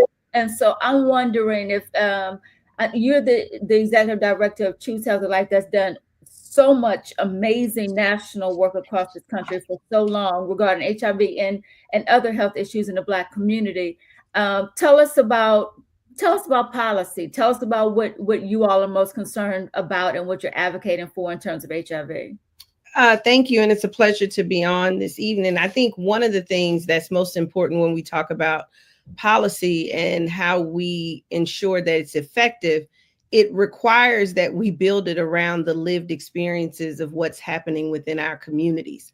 And so you have to be willing to create channels for the community members and that help to advise for the right type of policy and the programs that need to be in place to ensure those solutions. And I think that, you lifted something, and I want to lean, because Deborah Fraser House, who was our founder, who created BLACA. It was the Black Leadership Commission on AIDS, did a ton of work ensuring that the advocacy was built by bringing together those clergy members who were seeing on the front line what was happening in their communities.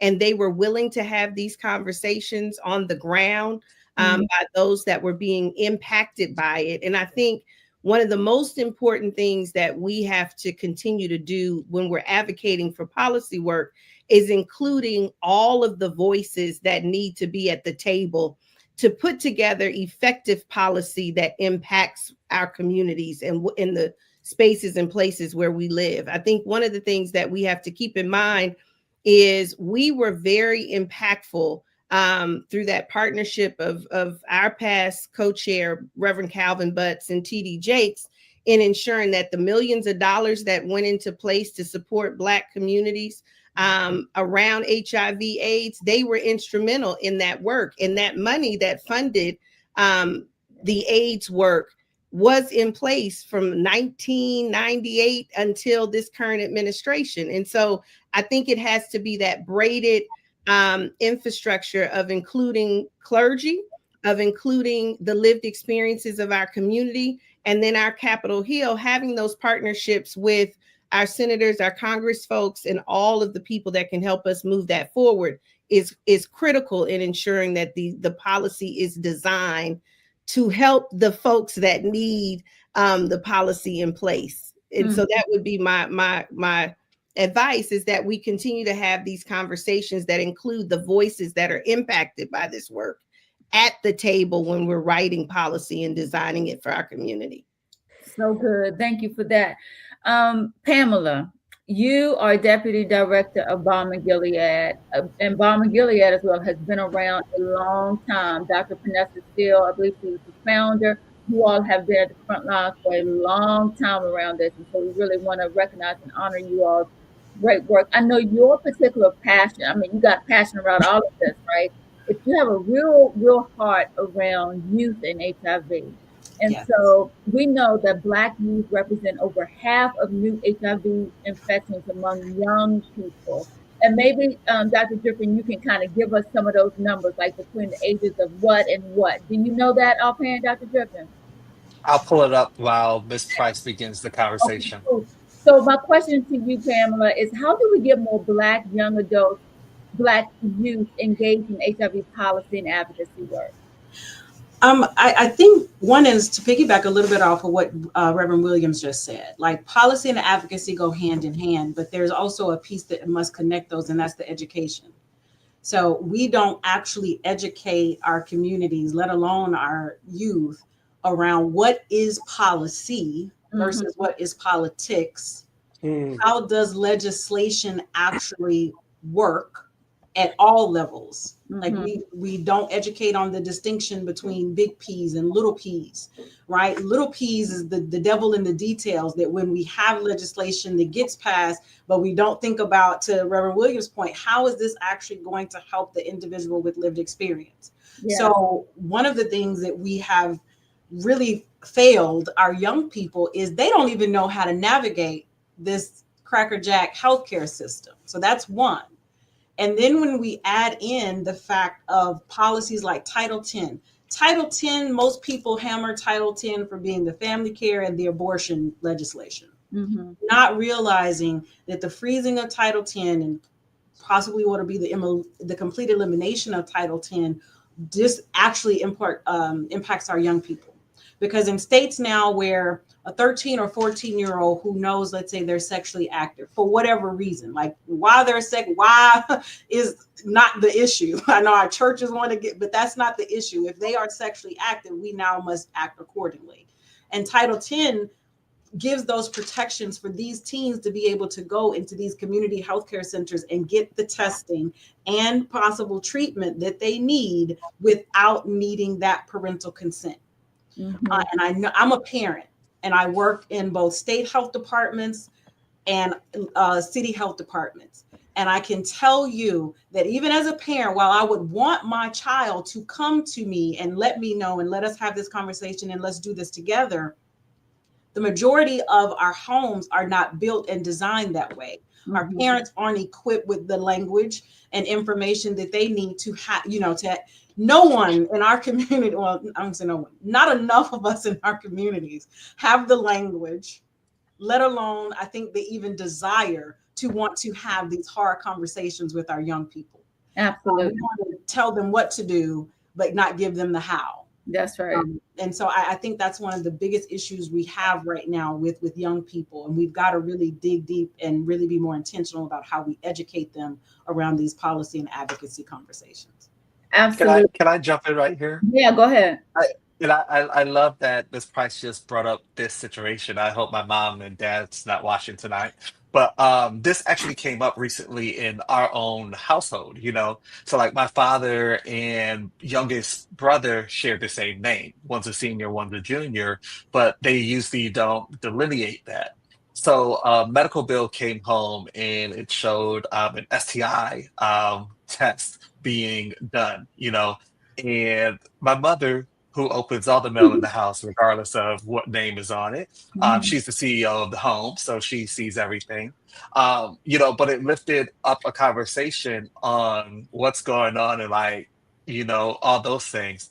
I think for me, as a public health advocate, I said, this is a great thing, like the fact that my youngest brother, sexually active or not, he has connections to a healthier sexual situation. Yeah. I think of the fact of, at my situation at that time, not having that space, to have a conversation of what does it mean to be healthy, especially at that intersection of, having sex. So again, I think, we have to make policy sexy for everyone.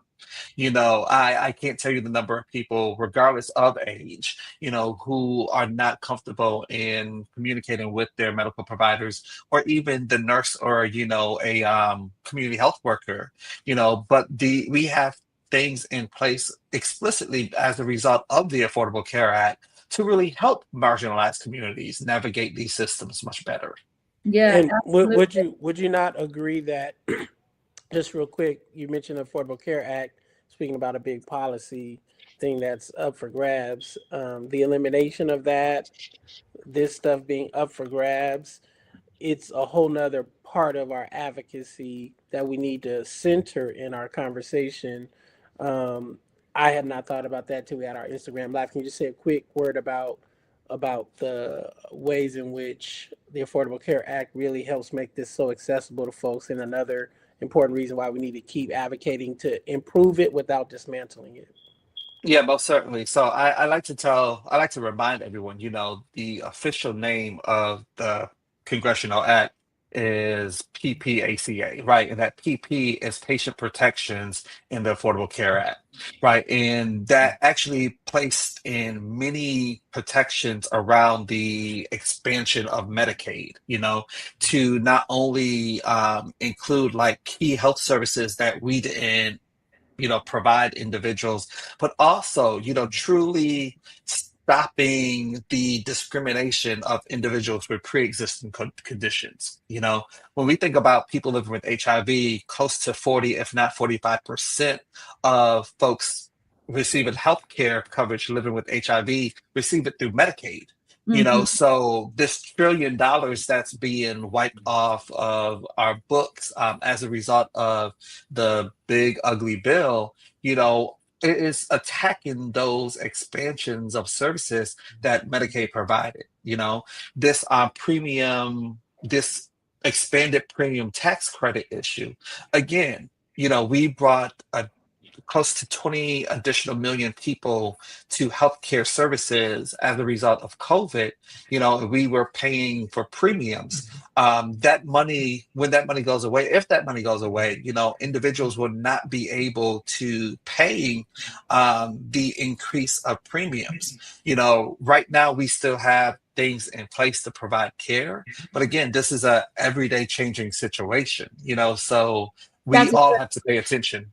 I'm sorry to cut you off. We've got to go to the other. This is so much information we need to know. This thing needs to be like a half day or something. But hang tight. We need to move on to the role of the Black church, which I think feeds into all of this: advocacy, power building, all of that for the Black community. I asked you. You took the time to dig up that statistic around youth. Can you give us that really quick? Yeah, so between 13 and 24, there were roughly 6,400 new diagnoses. And again, we have to remember that as we get to those smaller numbers, the data will be protected just to protect confidentiality. But again, we see more than 6,000 cases, so more work is necessary for sure. Thank you so much. Thank y'all. Thank y'all. We're going to keep Pam up. We're going to keep Reverend Kimberly up. Can you bring up Reverend Justin? Who else do we have? Reverend Nancy. And then I think that's it. Reverend Justin, Reverend Nancy, are you all there? And Tracy, I know you were so kind to bring Reverend Justin to our awareness about the book that he's written, all that. So I want to turn it to you to introduce him. We know everyone else on the screen. Right. Reverend Justin is an advocate for HIV awareness and health. He's a faith leader. He's an author. He recently published a book dedicated to creating belonging and safety and justice for people living with HIV and AIDS within the Black church. And I think that's something we need to talk more about tonight. So we welcome you to this panel, Dr. Shamel, and hopefully we'll be able to leave here with some things that we can do to help in this crisis. I want to just throw out a question to any of you who want to answer. How has the Black church historically engaged in HIV work, and how has that role evolved, if it's evolved? Well, first of all, Reverend Tracy and Reverend CC, thank you for extending the invitation for me to participate on this evening. To answer the question, unfortunately, the Black church has really remained silent from the beginning. There's been a few pastors and congregations who've opened up their doors, who started ministries, who started providing assistance to individuals who are living with the virus and also who are living with AIDS. But be honest, the Black church as a whole has been silent since 1981 until 2025. They are still silent. And that's what really kind of caused me to write this book based on my personal experience. That once I was diagnosed with HIV as a clergy, I kept it quiet because I did not want to be abandoned by the church. And for 15 years, I really kept that quiet because I didn't, like I said, didn't want to be abandoned by the church. And it wasn't until I was in the Doctor of Ministry program at United that I started thinking about, if I'm keeping quiet, who else is also remaining quiet? Who else is suffering in silence? And I even talked with a clergy about doing this project, and he said, "Why would you want to do something like that? Don't you know you'd be known as the HIV pastor, a preacher? You'll never get a church." And for 5 minutes, I thought about it, and I said, "He's right." But then the Spirit of the Lord said, "No, he's wrong. That's the reason why you need to do that." And so my project was on HIV and AIDS, about why individuals keep their status quiet, and then also when they share their status, what is the response that they receive? And it was mixed. Some was positive, some was negative. And in the book that I talk about, the reason why churches don't want to talk about HIV and AIDS because they don't want to talk about sex. Because when you talk about sex, it has to include sex outside of marriage. It has to include the side pieces. The extramarital affairs, the rape, the molestation, and unfortunately, the church do not want to talk about that. So since they don't want to talk about sex, they don't want to talk about HIV and AIDS, and that's the reason why still today the church has been silent. Reverend Nancy, you've done a lot of work. Pamela, you've done a lot of work. Reverend Kimberly, your organization has done a lot of work in the Black church to get the Black church engaged. I would love to hear you all's response to the question as well. Reverend Nancy? I think many of the churches that we have engaged around HIV came by way of relationships. It's not necessarily that they wanted the information. It was I had to build relationships and trust, which was time consuming. It was very time consuming. And to build trust to a level where they would trust me with their congregation. And I also learned through this journey as well that some of the pastors and other clergy were not equipped. I went in there with a certain expectation that they were just going to talk about it. And then I realized, wait a minute, we have to do HIV 101. We have to do some education with the clergy in closed door sessions. And so we did work with Deborah Levine, and we worked with Mblaka. We brought Dr. Butts to Bridgeport, to Mount Airy, and we had a closed door session with clergy. Partnered with the Balm in Gilead. And what helped us was a week of prayer for the healing of AIDS. I mean, because then now you're talking language around prayer, right? But also we needed to do the education with the clergy. And, I've been escorted out of a few beautiful churches, only to receive calls later that someone in their congregation or even their family was living with HIV and they needed help. And of course, they encountered barriers to care and things like that. And so again, it was for us about building these relationships, it was building the relationships, but where it came to sustaining the relationships was challenging.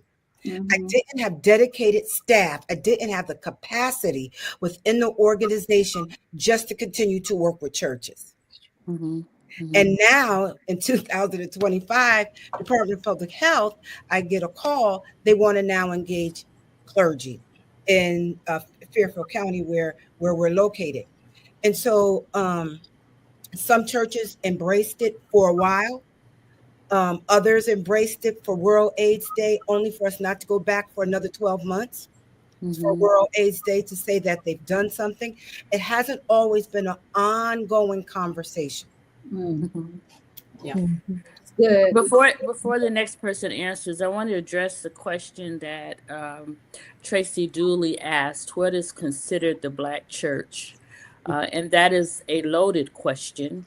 But since I asked, I'm going to at least share the definition that I'm using. I am talking about people who worship, live, and follow in the Black church tradition. all Black people are not members of the Black church. I'm Mm. talking about the tradition. You can be in a different kind of denomination and still be Black church if you carry the tradition, the historical, the spiritual, the liberating tradition of what it means to be formerly enslaved people living out God's promise in this world in Black skin. That's what I mean when I say Black church. And people can define it a whole lot of ways. So I'm not saying that's the only way, but for the purpose of this conversation, I'm talking about those churches dedicated to the liberation of Black people through their tradition. Go ahead. Was someone else going to say what? We've got just a few minutes, and we've got to have our experts come back up and give us a final word. So let us know what you all's experiences have been with the Black church. So real quick, one, I want to say that definition that Reverend Blackman just gave us, I think should be the definition. The problem is that we have far fewer churches that fit that description. Mm. And I think that's why so much of what Reverend Justice, or did I get your name right? Justin said was so true, is that the silence speaks louder than the actual work of the churches that still do on a continuous basis have HIV education as a part of their health ministries that their congregations do. For the churches that we still go in person and do capacity building training with, it's just that the silence is way louder, because now we don't just have issues around HIV and AIDS. Now we also are silent about mental health. We're also silent about other chronic diseases. We're silent about menopause. We're silent about, breastfeeding. We're silent about much, like we are not speaking to the Black church in the way and definition that Dr. Blackman just, I think, shared with us. And so that is really, I think, one of our biggest hurdles. Funding, yes, plays a significant role in being able to do that. But I do think that the church has a responsibility to our people and to our community that should not have a price tag on it. Thank you. May I just prompt one little thing, Cece? I know we're out of time, and we can deal with this later. I love this question, and Reverend Cece wrote this question. And what happens is what we often do is we talk about what the church should be doing. And a problem that we have is that we don't engage the scripture. What does God say about how we are acting around HIV and AIDS? God has a voice, and we need people writing theological sermons that don't skirt God, that don't make it just about charity. There are scriptures just off the top of my head. I would say the woman with the issue of blood, we don't get to decide what that issue is. We don't get to decide when God heals the woman who comes into the temple bent over and has been ostracized from everyone. There are all kinds of texts. God cares. God loves. Yes. People living with HIV and AIDS. And until we can deal with scripture, it's not believable. That's where we are with same gender relationships. We want to talk about what we should do as kind people. You got to engage the text. And if you understand that the Bible is a people's book about a holy God and not God's book about a holy people, then you can read the text in a way that invites people to see God in this. Yes, that's good. I do want to just add to this conversation. I agree with what Reverend Tracy just lifted. And I want to just say that I believe that there are those that did break the silence. So when I think about a Deborah Fraser House, who was also instrumental in producing the rapid HIV tests, which was a tool that was used in our communities, along with the way we do our work at Choose Healthy Life, where there's an intersectionality between the importance of the faith connection to the science component of our work. And so as I'm listening to the conversation, I think one of the challenges and the reason why this conversation is so rich is because we tend to amplify just the negative of our story. And there are other pastors, clergy, churches throughout this country that are really doing impactful work in the way that they are addressing AIDS, HIV, in the way that they're addressing the health initiatives that need to take place in our community. One of the things that I can say about our work is that we engage the clergy. The clergy was front line when the HIV testing was first, put into place. And so they did the test along with their parishioners and the community.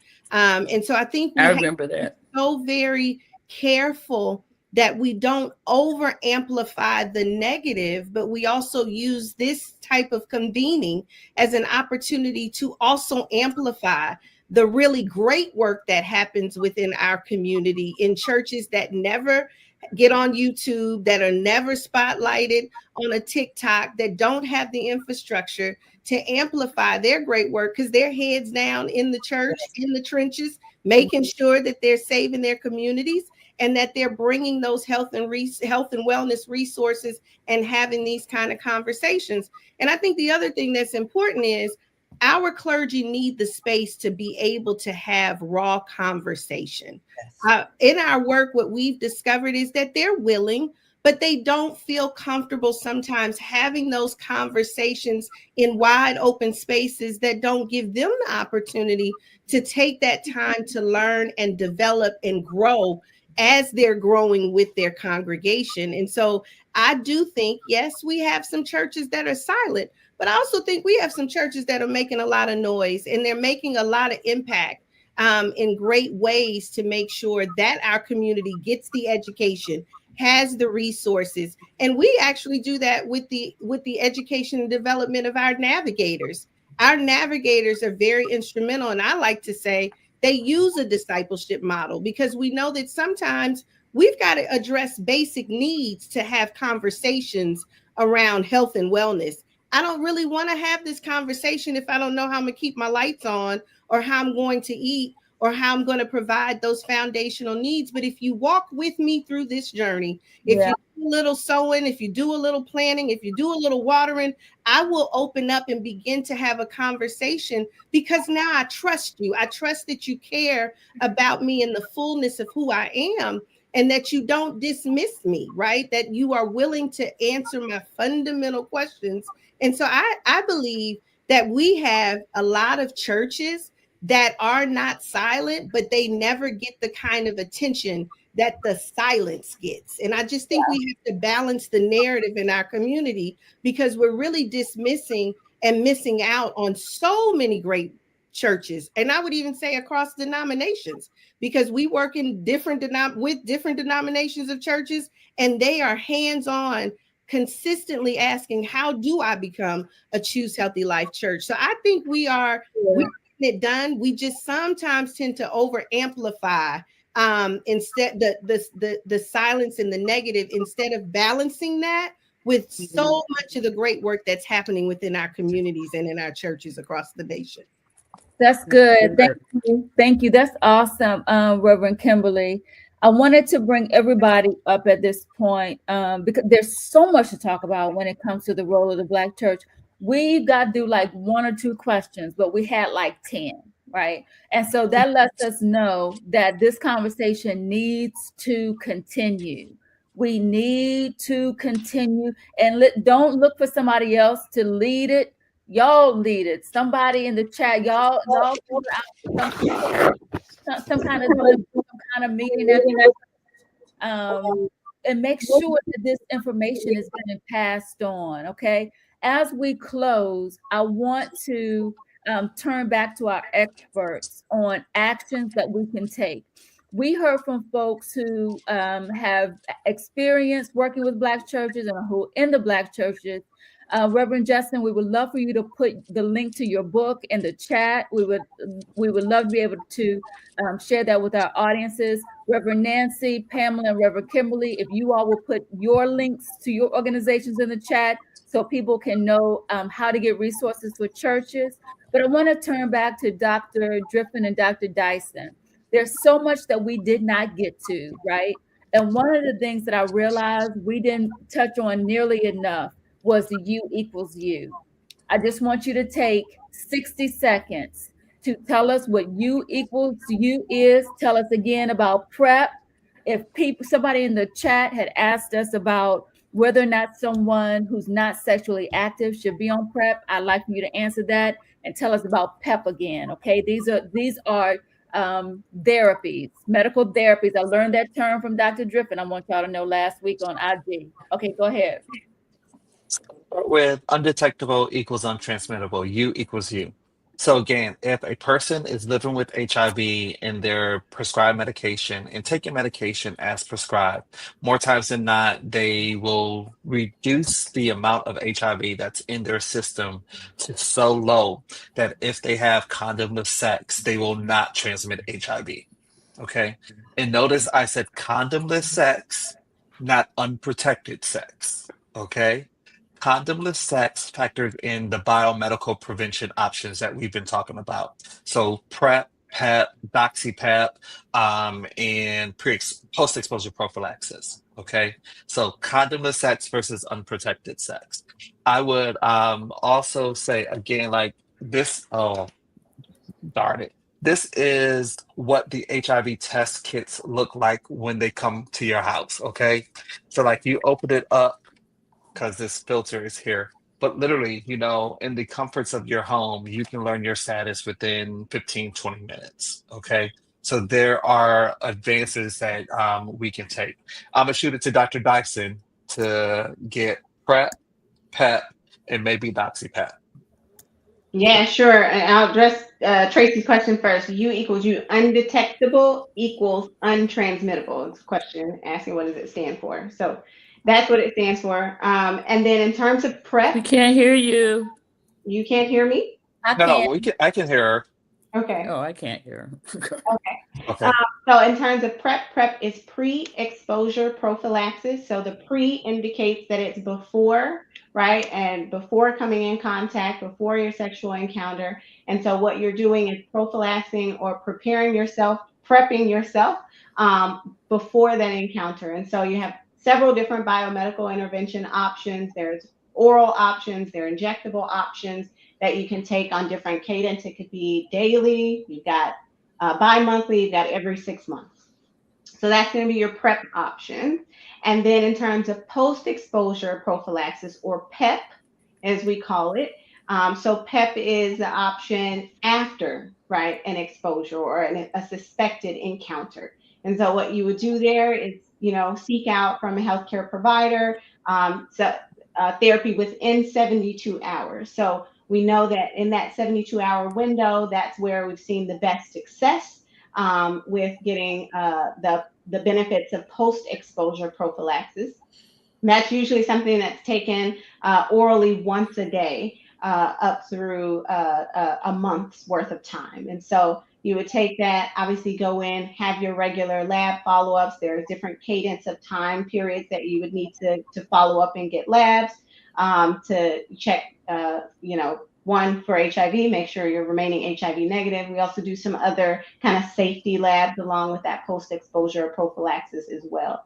And so those are those. And then DoxyPEP is, kind of, I wouldn't say it's the new kid anymore. It's been around a while, but for a lot of people, it's still new. And so we're using doxycycline to cover some of the other STIs. So looking at syphilis and gonorrhea and some of the others, right, that you would think about, and making sure that you have this option to take doxycycline to prophylax again, or to take it after, during, as you're expecting the encounter, to make sure that you can prevent or protect yourself from other STIs. And so that's looking at the DoxyPEP option as well.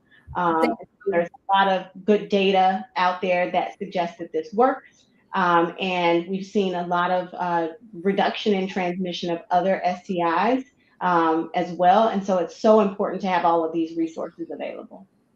What is one thing, Dr. Driffin, one thing that you would tell people to take action on? I think explicitly, if you are living with HIV, treatment works. You do not have to die of HIV. You do not have to live with HIV in isolation. There's support systems. I've been a part of support systems, but treatment works beyond a shadow of a doubt. And truth be told, we just published an article about this. HIV treatment is the infrastructure to every other treatment that we have any conversation on. You know, the COVID response is built on top of the HIV treatment response. Okay, so HIV treatment works. You do not have to die alone, and get in care. Absolutely. Thank you. And the last thing I will say is get tested.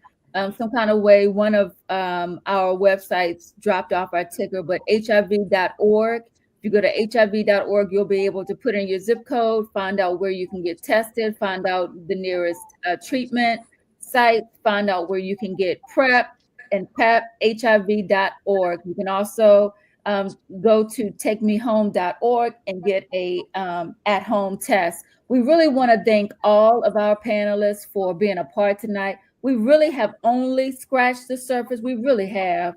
So don't be surprised, y'all, if we don't call all of y'all back to come back and have another conversation about this. Just consider yourselves a part of the family now, because I've got your number, so you're not going to get away fast, okay? I want to thank all of you. I want to thank our partners, Live Free, the Prophetic Convening, Faith Out Loud, Black Church Freedom Fund, blackdoctor.org, Choose Healthy Life, Viv Healthcare, GBAB, Win with Black Women, State of the People, Network Lobby, Southern Black Girls and Women Consortium, the Bomb and Gilead, et cetera, et cetera. We would not have as many people as we have tonight watching if it were not for all of our partners coming together to make sure that we recognize World AIDS Day. So thank you all so very much. I'll turn it over to my colleague, Reverend Tracy, for her last remarks, and then Pastor Mike. Thank you. I have been enlightened. I've learned so much. And more than just learning, it is so wonderful to see how many people are in this fight together. Thank you for your work. And obviously, we want this information to go widely, broadly. So, all of you all that are here, please share these links, the streams. We're excited to put some of this stuff into some more digestible reels and posts that'll feature a lot of our guests' words. So when you see that stuff popping up on Instagram and Facebook and social media, please share that as well. But we're grateful for the partnership tonight, and I believe we're going to have Reverend Kimberly Williams close us out in a word of prayer. And she didn't know that, but this is what we do in the Black Church. Go ahead, Reverend Williams, and pray. She was preaching a minute ago. The only thing I want to add to what you all said, every church that has a presence, we need to host a conversation in our churches. Yeah. Like this should be the activation to say, no longer should any church be silent. This should be the point where we say, bring it on in and let's sit down and talk. Let's use the tables to have a rich conversation. So let us thank you, everyone, and let us go into prayer.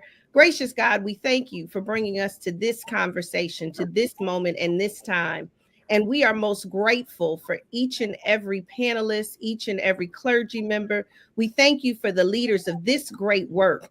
And God, we echo the prayers of Bishop Daughtry, that if we just help one, help us, oh God, to not dismiss, to not walk past, to not think that whatever you give us to do, whatever you've placed in our hands, if we use it, lives can be changed and our communities can be transformed. So I pray, God, that we leave this space on tonight activated, empowered, and equipped to not let the end of this moment stop the conversation, but we use it as fire and as oil to flame us forward. We thank you for this moment in time. In the blessed name of Jesus, we pray. Amen. Amen. Amen. And thank you, everybody. Have a great night. Thank you, Reverend Nancy. Thank you, Pamela. Thank you. Thank you. Thank Thanks, everybody. Thank you, Dr. Justin. Good night. Good night. Night.